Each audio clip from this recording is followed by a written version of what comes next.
did you just touch me inappropriately? No, and again! Stop it! Hi and welcome to my channel. I'm Simon of Savage Reads, and today I am back with Pip for the latest Crime Time. I don't know what number Crime Time this is. I've lost all... I'm not sure actually. I've lost all... It's a fair few now. Yeah, it's a lot. Number a lot. We're going to be talking shortly about Erin Kelly's Stone Mothers, and we'll also be mentioning the next read at the end and also a potential future read. Before that, we're going to have a catch up about what we've read since. However, I've been away and I wanted to give Pip her present live because and I don't know what it is. She doesn't know what it is. But I saw it and I thought, this is Pip. Oh, look at it. It's me? Is that me? Pip there she is. It's glamorous. The glamorous mix. That is me. I am a glamorous mix. They came all the way from Sicily. Really, but... Like Little Mix, but glamorous. Yeah. Anyway. Thanks, Simon. It's a pleasure. But what we're now going to talk about instead is what we have been reading. And I've realised we've teamed with a theme of colour. Yeah, but you go first. The House Swap by Rebecca Fleet. So yeah, I'm not actually quite finished yet. I'm currently reading. It's about a lady called Caroline and her husband Francis, and it's called The House Swap because their house is registered on a website where you can advertise your house and switch with someone else for a week for a holiday, switch houses, switch lives kind of thing for a week. So that Caroline does that and she switches houses, but then we suddenly realise that the person who she switched with and is currently living in her house may be linked to her past in some way. Oh. So, and then we started to learn a little bit more about her past and something that went on. And it says, be careful who you let in. And this is a book I gave to you. It is actually, yes. So it was one Simon gave to me. And I just picked up kind of randomly off the bookshelf. Willy-nilly, some might say. However, I was saying to Simon the other day actually, wasn't I, that I'm really enjoying it. I started about a week ago and nearly finished because I just can't put it down. That's quick for me. That might not be for other people. No, that is. Just checking the state of it though, because she likes to carry it around in her bag clothes.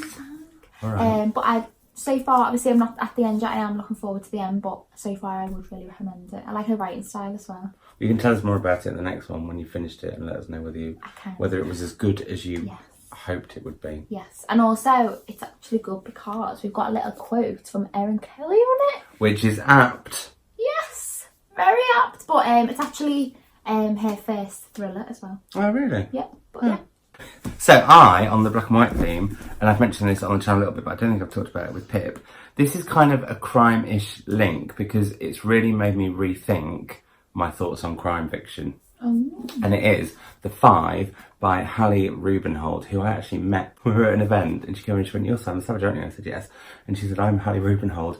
I hugged her a little bit too tightly and screamed in her face how much I loved her book. And actually the day after I did it with Sarah Krasnostein, who wrote The Trauma Clinic, which I want Pip to read. And actually, speaking of books that I would like you to read, you're going to have to read My Sister the Serial Killer. I think, to be honest, I might read that next. I'm really looking forward to reading that actually. Anyway, sorry, this, which has made me change my opinion on crime a little bit, or made me rethink about what good crime is, because this is non-fiction. It's about the 5 women that were killed by Jack the Ripper, and it tells each of their stories. Now, I genuinely just thought, because it's what you're told all the time, that Jack the Ripper had killed these 5 prostitutes. Not just thought, but you know what I mean, that's what I thought they were prostitutes. Turns out, not true at all. That's just what society has made us think they are. And actually, some of them were married with kids. Some of them, it was other things that happened in their lives that led to them being homeless. They weren't necessarily prostitutes. Some of them did do sex work, but that's not quite the same thing as it's discussed. But what's amazing about it is it also takes you all through the whole of society. But what I found amazing was it's really given voice to these 5 women who have just become known as these dead prostitutes, or the pictures of their dead bodies, which you can sadly find quite easily. And what I think is amazing about it is that Hallie Rubenhold kind of leaves Jack the Ripper completely out of it. But the whole point it makes is why has society created a legend out of a murderer, and yet the victims are just these women who died. No one would know them. And it really made me rethink how I feel about crime fiction that does that. And it's what Sarah Schmidt was saying when she was on. I'll link that video down below. You've got to have a reason for an act of violence happen, or that it can't just be for the sake of it. And I think any time from now when I read any crime fiction that has that, I'm just going to stop reading it, because I just think even though these are real victims and that's fictional victims, it's still perpetuating that thing. Yeah. So it was just really interesting. It gave me a lot of insight into my own brain. Anyway, we're going to talk now about Stone Mothers by Erin Kelly. This is her latest thriller. She's written quite a few. I really, really loved He Said, She Said. Which I still haven't read. Yeah. Simon got me, I think, a signed copy. Yeah. But yeah, it's on my reading list, but I will get around to it. She says this all the time, honestly. I will. Did you just touch me inappropriately? No, and again! Stop it! You're going to be a married woman soon. This tells of Marianne, Yes. who is, well, as it starts, her husband has bought her. Her mum is really, really sick. So her husband has bought her this flat very near her mother's where she grew up in what was an asylum. Yeah. That's all I know. And it's a really clever start, actually. In fact, I don't want to give too much away because the whole scenario at the start is really quite suspicious. You're a bit like, oh, what's going on already? And then there's a very clever twist. So it starts twisting pretty early on. Like the stairs. Like the stairs. Never ending. Oh, I went the wrong way. Anyway, thanks for... That was a slight distraction, Pip. Sorry. Distraction tactic. Like Erin does with this book quite a lot because you are distracted by little things that then there are twists that come. That's why I was doing it, yeah. As if she'd planned that. Anyway, what you soon realise is that Marianne has some really unhappy link to that building. But he thought because she's been keeping brochures under the bed that she really, really wanted to live there. But actually, there has been a death, or maybe even more than one death, and Marianne might have something to do with one of them. And then we start to meet her childhood sweetheart, Jessie, and then we sort of get embroiled in how they are linked to a MP elsewhere. Yeah. And that's all we'll say for the non-spoilery bit. We will talk spoilers in a little bit. But Pip, what did you think of it? I enjoyed it. Definitely enjoyed it. I loved the setting. Like, I think it was really set really well. Like, I could really imagine. It was really creepy. Every time they were in the institution, you could really imagine it. It was quite creepy. Yeah, it is. Setting the scene. Keep touching my knee. But no, I would totally agree with that. I think you basically... How can I put this? You start to find out the backstory of a character you don't think you're going to find out about. And actually, I think that's the most poignant part of the book. But sometimes it would go back to the present day and I'd be wanting to go back. Yeah, you want to know the story, because what this looks at is actually how people were treated with mental illnesses. Which actually was really interesting and I enjoyed. But also horrifying. Well, horrifying. It's scary because it looks at electroshock. Yeah. What do you call it? ECT? Yeah, I think so. What I think I found really scary was that it's based around a time not that long ago. Yeah, and these things did happen as well. Yeah. So, but again, we don't want to spoil too much now. But what I loved about this book from the off was there was that moment where you were drawn in instantly by surprise. There's also, what I think with this, how can I put it? I felt like Erin Kelly had even more to say about mental health than this book, sort of the space in this book allowed. I actually felt like it needed to be a bit, it's odd to say, I felt I wanted more of the old story. Yeah. I could have read a lot more about that. And then the modern stuff would have been as gripping, but I just, that for me was like the root of the whole book. I think I agree. Like, I think when you got to a chapter that was modern day, you kind of were wishing you were back in that old story and hearing more about the stuff. But I also think that might be because, and I don't know if you're the same, but because you're so desperate to find out what had happened and what goes on with this character. Yeah. And we're being very careful not to say which one it is because we're very good. Yeah.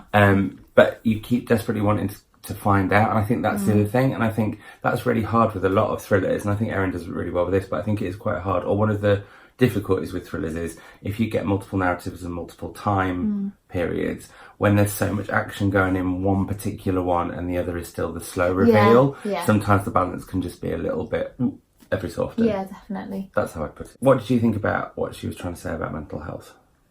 I think, like, as you say, the fact that it wasn't actually that long ago to show that maybe how far we've come. Particularly how women have been treated as well. Yeah, and women in particular, definitely. I mean, a lot of the characters they touched on who she... Yeah, were women, although noticeably all the doctors were men. Men, exactly. And the nurses so a lot were of women. stereotypes, But also that's kind of shows you why that sort of happened. I don't know, it's just very...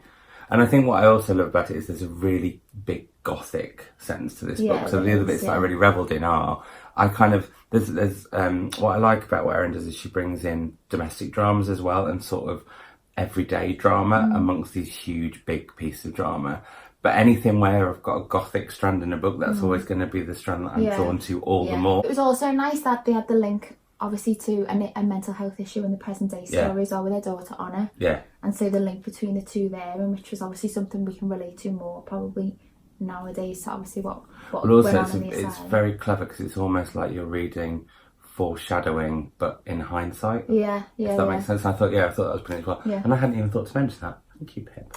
So there's lots and lots in here. Now, if you haven't read the book, go away until we tell you to come back. So go away, and we'll speak to you shortly.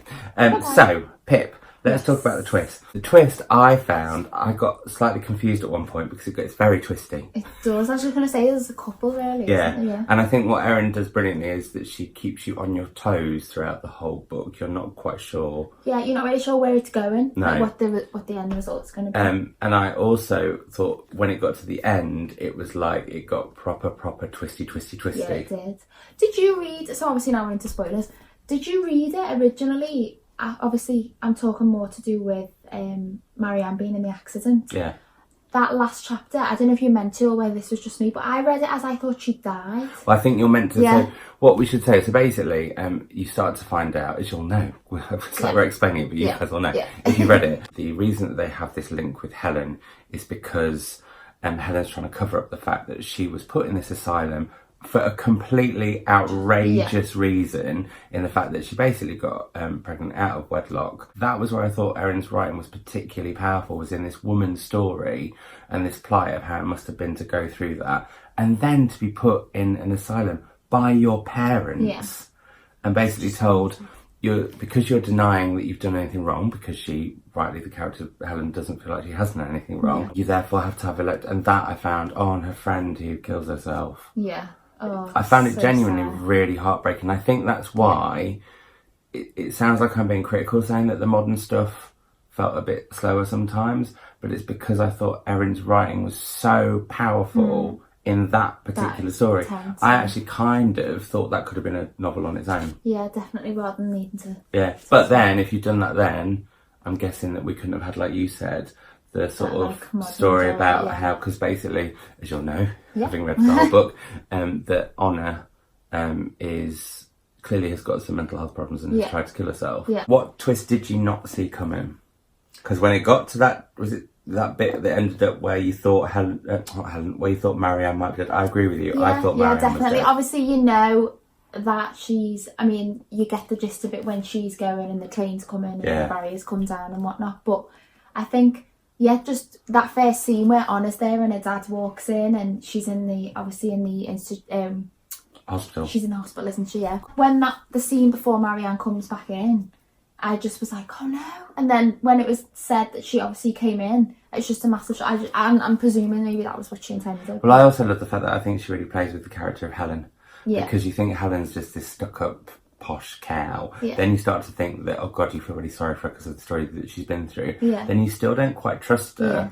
And then at the end she gets really kick-ass. Yeah, and I really love that sort of suddenly. Also, it's when she sees the guy, she's like, and then she's like, puts her foot on the accelerator and vroom. And I was like, oh, I love her. I know. And I think like the switching between the two sides when you actually see what Helen was like. So when they delivered the letter, and you know, they think she's just ignored it and disregarded it, but then actually when you read Helen's side and you see that actually it really broke her heart and she felt for them, but she just manages to kind of how she goes and interacts with Honor at the end, I thought was really touching. Yeah. And I just think Erin gets thrillers bob on. You'll know when you really read strong more female characters as well, wasn't it? That drove it really. Yeah, so it's brilliant. So we're going to talk a little bit about. Well, obviously we'd like to know what your thoughts on it were, and link them down below. No, type them down below in the comments. You can now come back if you haven't read the whole of the book, because we're going to talk quickly about what we're going to be reading next, which is The Confessions of Franny Langton, which is by Sarah Collins, and this is about a slave woman who has been arrested for murder, and it's her account or her confession, as it were. I think this is going to be really, really, really powerful, but also I think it's going to be quite different because it's a historical, crime-ish novel. So we're going to be reading this very soon. And then in the not too distant future, we don't have the book that we'll be talking about in that episode of Crime Time when we meet up, but Shari Lapina is hopefully going to be coming on to the channel with us. We Exciting. both read The Couple Next Door, which we both really, really, really like. It is Yeah. a book that you cannot stop reading. Oh, I yeah. haven't read this yet. I have. And did you find it as addictive? Yeah, I really like books. Yeah, really. Yeah. I spoke about Stranger in the House actually previously on Crime Time. So you obviously can't remember. Whoops.